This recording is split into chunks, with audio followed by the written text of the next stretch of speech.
Hello and welcome back to the Give Me the Remote podcast, episode 12. It is the 25th of August, or birthday season as it's known in my family. Sheridan doesn't approve. I'm joined by the disapproving Sheridan. I just don't know if anyone else will understand it. I don't even think I do.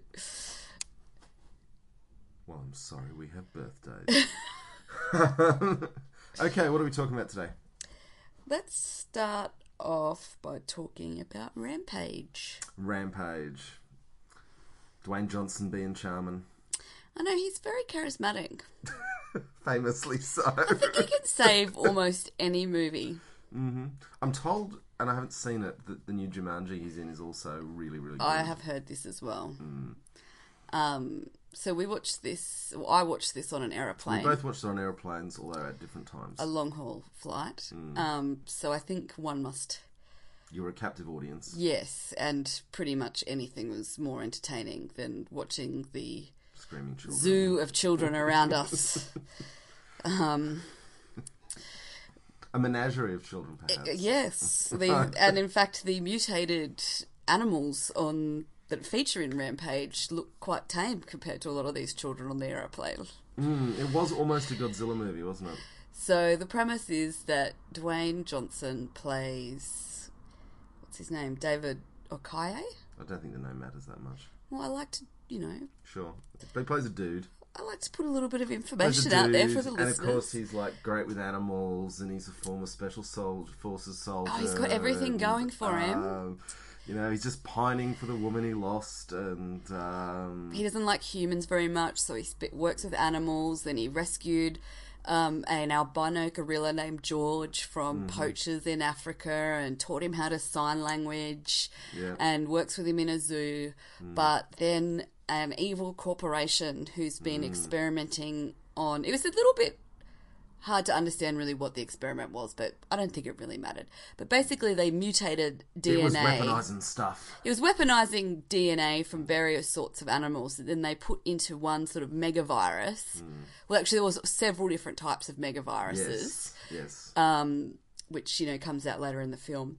And they were experimenting on this up in outer space, and... It escaped. A mutated rat kills everyone on the space station, and that's quite a good scene, actually. It is a good opening scene. Monsters in Space, which there's been a lot of lately. Yeah. Life being a particular example, but yeah. Anyway, the remnants of the virus crash into Earth, and then several animals eat the cartridges containing the viruses. Do they eat the cartridges or just sniff the miasma that emerges from them? They get infected anyway. They get infected. So a crocodile gets infected, a wolf gets infected, and George the gorilla gets infected. Yes. That's it, isn't it? I think that's all the monsters we see. There's a suggestion there might be more out there somewhere. But, yeah. Waiting for Rampage 2. So it's actually based on an 80s video game. Very loosely based. So I didn't know why they needed to actually take that concept. Well, it's a giant gorilla, but I mean, that's getting back to Donkey Kong as well, isn't it? So, So... My review of this movie is probably caveated by the fact that I did watch it on an aeroplane and I was a captive audience, and... You did, I mean, we were on Qantas on these flights, and there's a lot of entertainment available in those headrest things, so you could have switched to something else. But, at this point I hadn't really slept properly for close to 24 hours, so... I'm trying to excuse why you enjoyed the Dwayne Johnson movie. I quite enjoyed it. I've actually heard... I read another review while I was researching... for today, and I don't recall this, and I think maybe it might have been edited out of the version we watched, but apparently it's quite gory, and I don't recall it being very gory, so I think it might have been edited out of the plain version. So if you're gonna, I don't know, watch it with your kidlets, you might need to be conscious that there's quite a bit of gore. But everyone in this show, like the cast, really hams it up. Like the acting is just ridiculous. I mean, Dwayne Johnson's effectively just playing Dwayne Johnson. He just does the same thing every time. Dwayne Johnson plays who he'd like Dwayne Johnson to be. Yeah. Well, maybe he's really like that in real life. I don't think he actually has been in Special Forces and is trained to... But maybe he's just that nice and charismatic. He's probably close to that charismatic, but he's gilded his own lily here, I feel. Yes. Which sounds quite something. The CGI I thought was pretty... Like, the CGI of George the gorilla is really good. Like... Yeah, I mean, you were watching on a very low resolution headrest screen. True. But I really did get quite upset at a few moments with George. I got upset for the wolf as well. Oh, did you? Yeah. Oh, I didn't get upset for the wolf. I definitely didn't get upset for that horrible crocodile. That definitely does some really awesome kind of Godzilla moments. Yeah. Yeah, the giant crocodile sort of did steal a lot of the scenery from The Rock. Yeah. Yeah. But I don't know, I think it's a good, honest 3-star bit of fun entertainment. You know, I feel I'm sort of torn with this movie about whether to give it more than 3 stars because... Right. But I just don't think it quite pulled it off to be as fun as it could have been. But if you are wanting to have some mates over and watch some beers... have some beers and watch some movie. You don't want to watch beers. Or if you're maybe like a bit hungover on a Sunday, or you're trying to look for some entertainment for your teenage kids, something you kind of enjoy together, don't want to think too much, Friday night, had a big week at work or whatever, I think this movie just fits all of... Like, it satisfies that craving. Mm-hmm. For basic... I mean, you are getting what... It's a monster movie. You're just getting mutated animals running around with a bit of Dwayne Johnson being, like, cool, the cool guy we love. But if they tried to make a giant monster movie into high cinema, it'd be awful. Yeah. Well, we can talk about that next week. So I am going to give it 3 stars, but it's... And if I was giving it halves, I'd give it a half, but I don't do that. Okay. So what's next? Well, I think we should go to the other... monster movie of the week, which was Pacific Rim Uprising. Now, who made this movie? Who made it? Mm-hmm. Well, the first one was Guillermo del... You just want me to say it! He didn't make this one, though. It was Guillermo del Toro. How do you say it? Guillermo del Toro. Well, anyway, he made the first one. Mm-hmm. This next one was made by someone who basically, I think, used to direct... It also had Guillermo's name all over it. He's an executive producer. He had very little to do with it, and I think that is quite obvious when you watch it. Yeah, right. I think the director used to direct like episodes of Angel and Smallville and stuff. Oh well. So, how long... The first one came out about 10 years ago, didn't it? Feels that long. Yeah. And it was a pretty fun movie. I found it quite flawed and really confusing, and I thought they actually fixed up the confusing parts of it in this. So it's a giant... And you mean by fix it up just made it really boring? I didn't think it was really boring at all. I thought it was really touching. So I also watched this movie on a plane, so perhaps I was more tired by the time I got to this one, but I did not have very much time for this film whatsoever. In fact, I was waiting for it to end... and I had several toilet breaks just to escape my chair. Probably the best thing about it is John Boyega, who is the guy who's in a lot of the recent Star Wars movies. Yes, Finn in Star Wars. Mm-hmm. Although, like, I think he does the best that he can with... So he plays the son of Idris... what's his name? Idris Elba's character from the first one. Mm-hmm. And so basically, in the first one, these kaiju monsters come down from outer space. They're up from Earth. Up from Earth, yeah. But they were put there at activated. Interdimensional rift. Oh, that's right. Yeah, sorry, you're right. They come out of the rim. Rift. The rifts are on the rim. Right. There's a lot of really inappropriate jokes I'm going to have about this movie's title, but anyway. The kaiju come up and they are... pretty bad, like, for humanity. Like, they're pretty powerful. And so humans invent giant robots called Jaegers. Correct. That can only be controlled by 2 people that have to... Depends on the size of the Jaeger. The really big ones need 2 people, or even 3 for the really big ones. And they have to drift, which means they have to go into each other's minds, basically, and sort of become one kind of entity. And yeah. So it's their shared motion and will that drives the Jaeger, and that's the neat idea that they have to move as one. So they end up looking like a Dance Dance Revolution. They do look very much like a Dance Dance Revolution when they're operating these robots. Yeah. So anyway, they won. Yay. This is in world the first Pacific Rim survives. movie.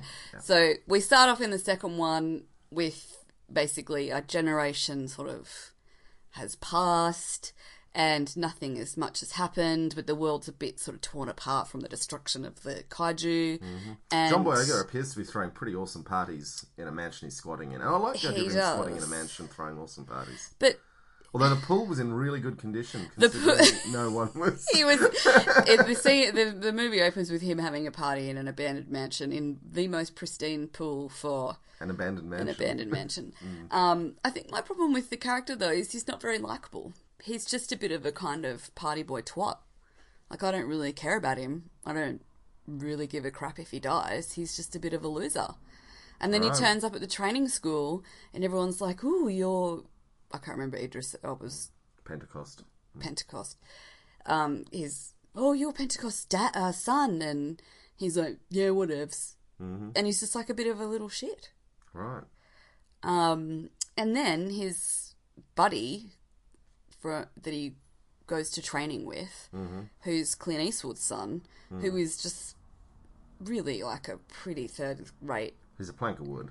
Clint Eastwood. I don't even think he's that good-looking. Yeah, but if you're channeling Clint Eastwood and you're Clint Eastwood's son, you're going to be pretty undemonstrative, aren't you?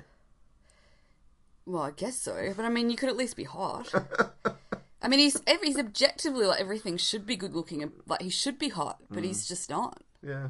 I thought as a military officer, he was reasonably convincing. So anyway, he's not that likeable either. Mm-hmm.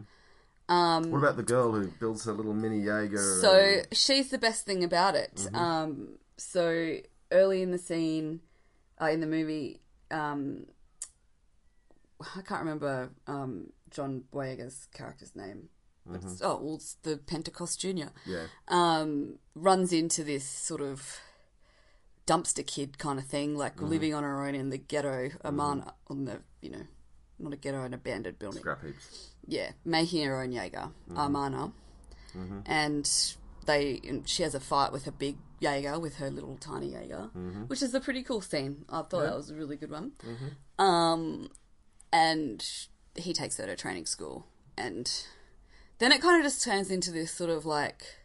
There's a bit of Hogwarts going on there. Yeah, like really stereotypical, like, recruits face off from each other, kind of. There's a bit of Top Gun going on. Yeah, but it's it's a bit unoriginal, really. Anyway, and then, of course, the kaiju come back and everyone has to fight. So, yeah, the kaiju come back, and I don't want to ruin it, but there's quite a good, powerful twist in there. People who you think are good turn out not to be quite, good. And people that you think are bad turn out to be good. But I thought by this point I was a bit like, meh. One thing actually that I did read, apparently, is you will have noticed, and I don't watch a lot of Chinese films, but I did recognise a few of there's a lot of Chinese actors playing Chinese characters. This whole franchise is very much trying to sell movies in Japan and China. Yeah, so apparently what happened was that the first Pacific Rim kind of bombed actually in the US box office, but apparently it's just like this really watched movie in China. So they went, let's put some Chinese actors in there that are actually well known, and which I thought was pretty interesting. Yes, there's a lot of Chinese people shouting at the screen, and well, it's just good to have a bit of chewing diversity. Their fingernails as the kaiju do things, but they don't actually get to be heroes. They're just bossy people. Well, except in the very ending. Anyway, I'm going to stay silent on that, but I think it is actually really good to have diversity in films, especially with they're a huge corporate manufacturer of these robots, and if you were to have that in our society, almost certainly that firm would be a Chinese firm. So why not have it be Chinese firm in the movie, which they've done, and I think that's great. Yeah. And they've actually made them be played by Chinese people, which is even better because... It is interesting that these big blockbusters are increasingly looking like the United Nations because they're trying to sell to a global market. Yeah. And oh my God, it means even Australian voices are actually heard in the movie, which was a little weird. My problem with this movie, though, is there's just no moment where... Rampage, to contrast it with Rampage, because they're kind of similar films in a lot of ways, because they're just about big monster movies. There was like so many moments in Rampage where I was like, hell yeah, go George! Like, you know, the gorilla, and I was actually rooting for several characters / monsters in that film. Yeah. I did not give two hoots about anything or anyone in this movie. The Jaegers are unlikable, and the kaiju are well done in being really vile, but there's nothing, like, you know, Godzilla and Gamera have likable things about them. If you're talking about the Godzilla, franchise. But the kaiju, they're well done in that they are hideous and reprehensible. But they're just blur. And there's nothing even satisfying about them destroying the cities, which I think, like, Godzilla kind of does have that weird satisfaction of the man in the lizard suit stomping on cardboard boxes. Yeah. Mm-hmm. Like, I didn't care about anyone or any monster or nothing. Yep. It just lacks any form of substance. And the first Pacific Rim is the opposite of that. You do care about them. Mm-hmm. Okay. See, I don't know. I thought John Boyega's big speech was actually pretty good. I thought his arc, there were some things I liked about it, from the point of view of the Wayward Son. Well, he could hardly have gotten less likeable, so that did work. Well, I kind of liked him as the party boy at the start. Oh.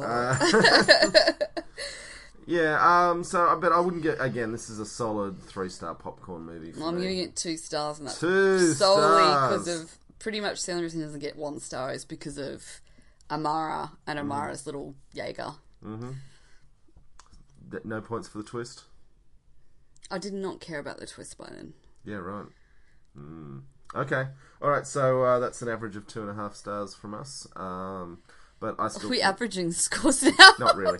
But I would recommend it still if you just want... if you've watched Rampage and you want another monster movie, I don't think it'll upset you. I reckon you should swap them, because you don't want to go from bad to worse. You want to go from... Why would you want to watch something bad and then try and redeem it later in the night when you're tired? You do this all the time. You're terrible. Alright, okay. What's next? Game night. Game night. Jason Bateman, Rachel McAdams in a movie that and was... who's that dude who plays the cop in this, who's every puffy-faced lawyer in every... It is... Oh, this is compelling radio. So the puffy-faced dude who was the lawyer in that other movie. Yeah, we're doing well. I can't remember his name. No, he's totally forgettable, but he's in everything at the moment. So he was in The Post as the puffy lawyer, and he's been in everything else as the puffy, unlikable guy. Anyway, he plays a cop in this who lives next door to the protagonists. Oh, yeah. Let's keep going. Keep rolling. Sorry.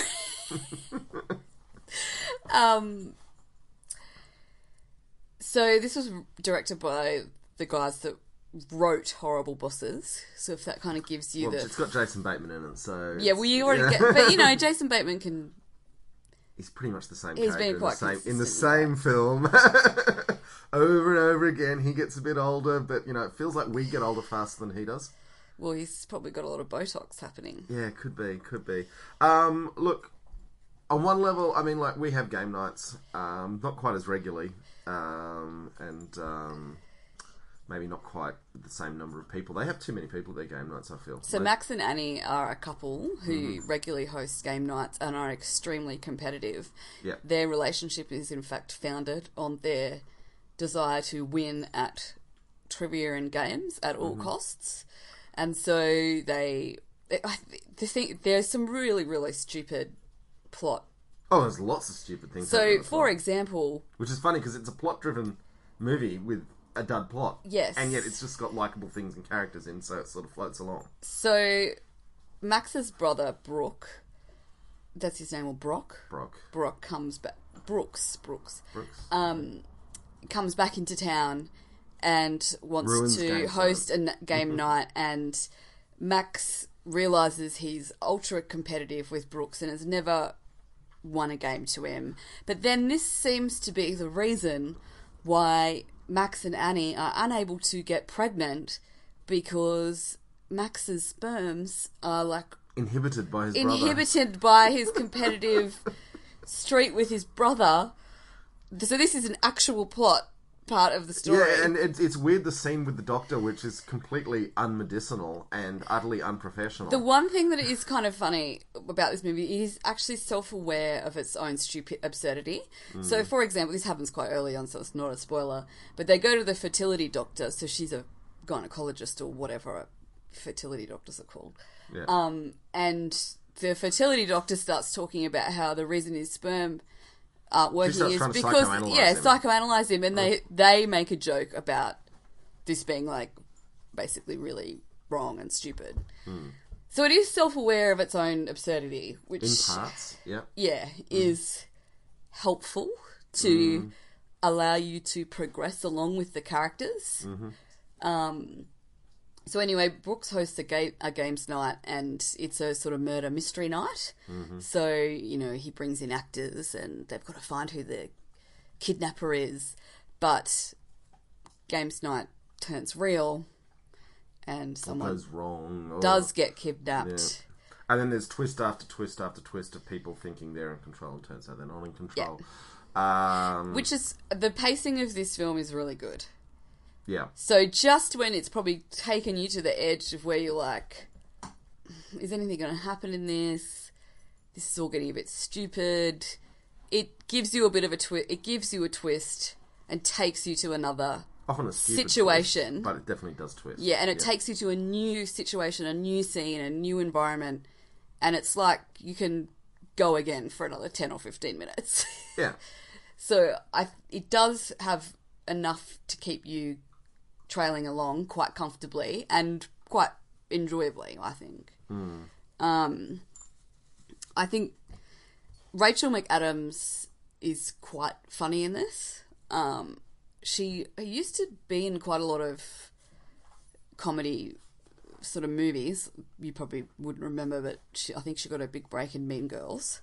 Okay. And she was very funny in that. She's got a real physical energy to her. Yeah. But then she kind of went down this kind of rom-com kind of path. Yeah, but I mean, in this, she's very good at it, and she does bring a huge amount of energy to the screen, and keeps you quite happy to watch, even when it's not being particularly engaging. Yeah, she's one of the reasons this movie's very enjoyable.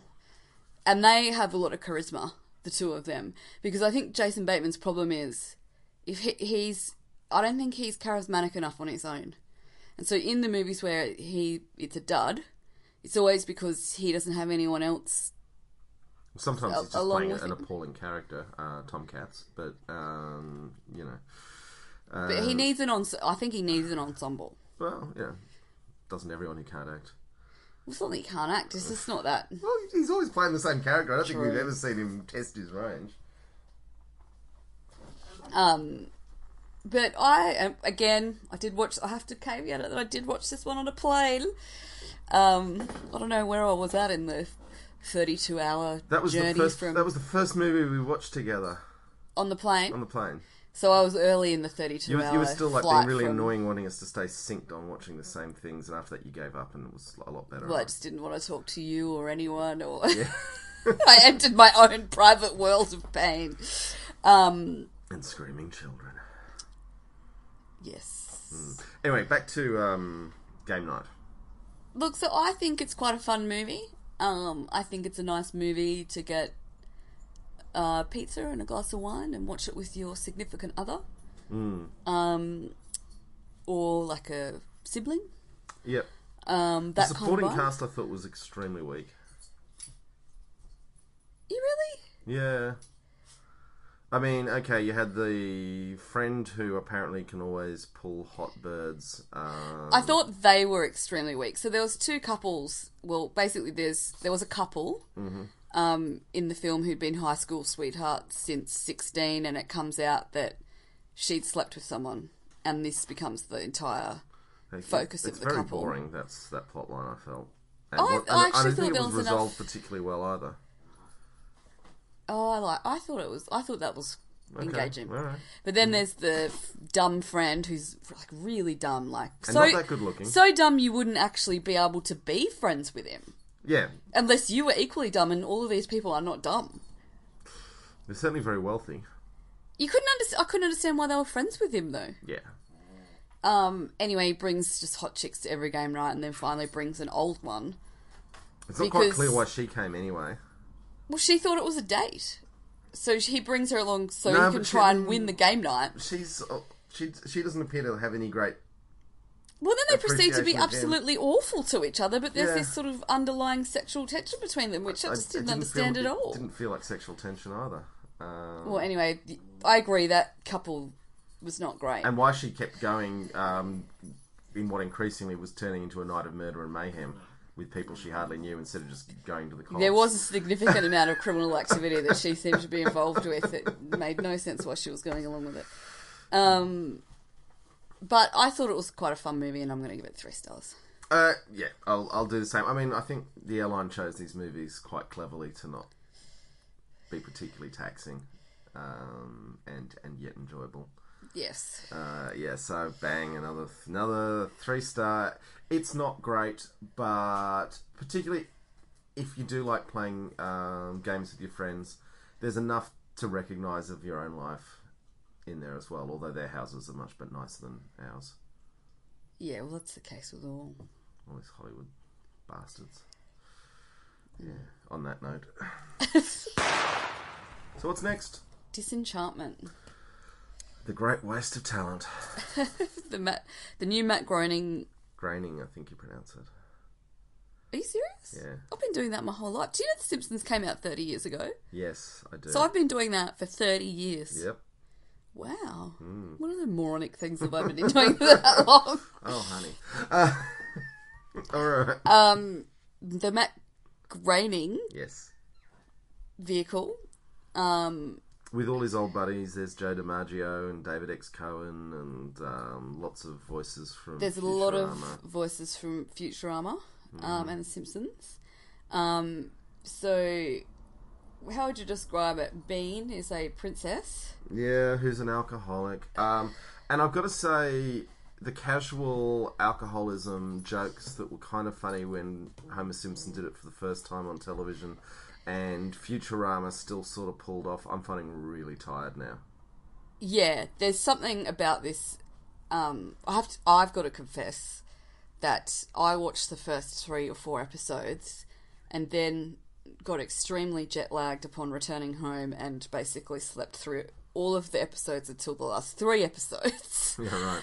But I thought it picked up quite a lot at the end. Everyone says the last 3 episodes were better. I would agree the last 3 episodes are somewhat better in that there is movement and things happening. Yeah. And there are some really corny, not even gags, it's just a yokel going, whoa!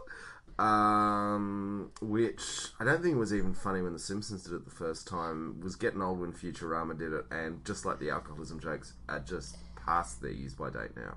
Both The Simpsons and Futurama started off really slow.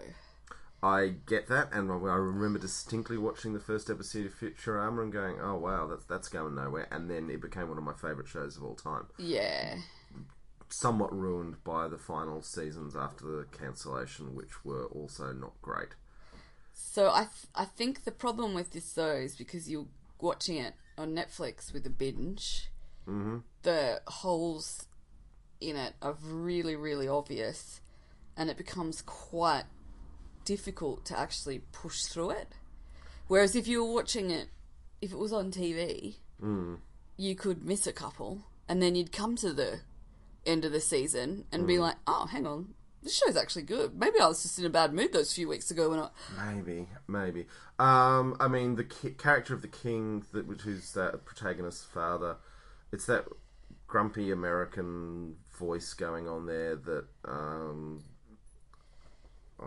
couldn't even describe it in Simpsons terms. It's kind of the delivery guy in Futurama with the hairy back in the singlet. It's pretty much that sort of voice, and I that kills the character for me. I'm not interested in it. Well, it doesn't even seem kingly, which I guess is a joke they're trying to make, but it just doesn't work for me. I will say there are some moments of animated comedy in here that are just gold. So there's no spoken word, it's just things happening on the screen that are extremely funny. And I wonder who snuck them in there in a way, or whether someone said we need to get more jokes into this, and they went in and fixed that later in production.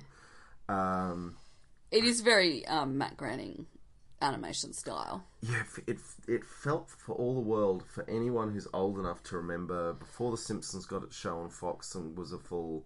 Tracy Ullman. Yeah, when it was on the Tracy Ullman show, and it was not funny at all, and how it got picked up to become the thing it was, I do not know.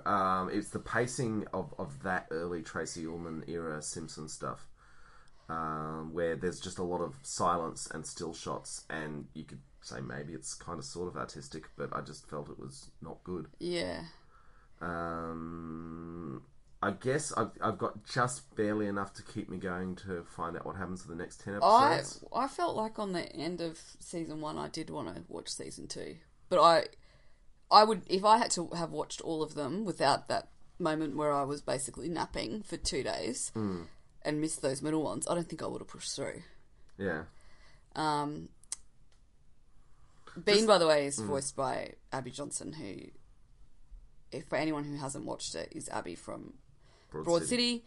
And we haven't reviewed that show, but like that would get like 8 million stars. It is the best show that I have seen on TV for a long time. So in fact, probably just go and watch that first.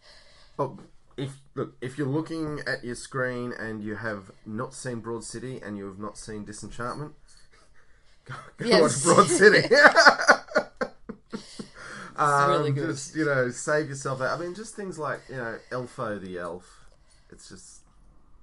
Yeah, it's all a bit lazy, sort of juvenile and not lazy and not funny. I think it's the laziness of it that really drags on me. There's so much talent involved in this. So many people who I know are funny. And even if they're out of gags, they can hire in new writers at this point. They still know how to make good television, and it feels like they've just taken the money from Netflix and done the bare minimum to push something out the door. Well, it just doesn't feel very fresh or risky or cutting edge. Like, it just feels like something you've seen before that's not really all that interesting or funny. It has been compared to a overextended Little Treehouse of Horrors episode of The Simpsons.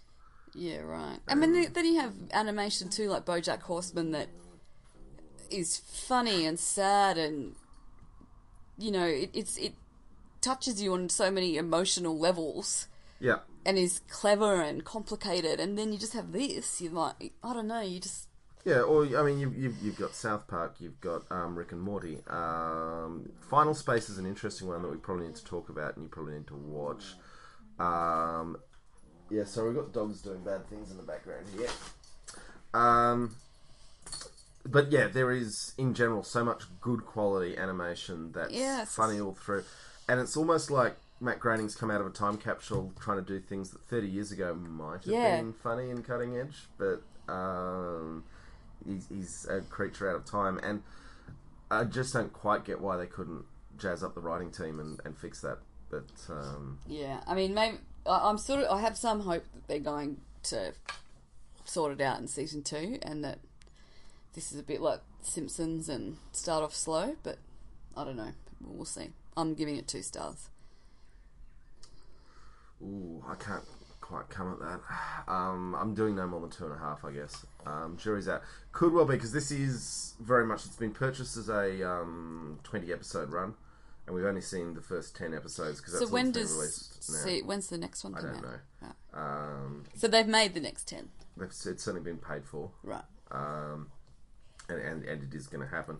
So it could be they're going to turn it all around and we're all going to be raving about how it's the funniest thing ever. I do remember Futurama, the first episode, being distinctly disappointing and then going on to being amazing. So it would be nice if they did that. Yeah. But just right now... So maybe wait until season 2 comes out, and then if your friends like it, watch it. 10 episodes is a lot to invest, and they're not short either. No, they're not. And I think that's a problem. I think I'm still a bit of a half-hour traditionalist with the animation. I think they've got to be short. I think all the good ones at the moment, max out around half an hour. Yeah. Yeah. Okay, that's us done for the week. We still await your emails at gmtrpodcast@gmail.com. And now that we're back and have watched so many plane movies, we'll be able to be back to a regular schedule. Yes, hopefully we guarantee, we promise we'll be back next week. So thank you all for listening, and we will be in your ears soon. Thanks, folks.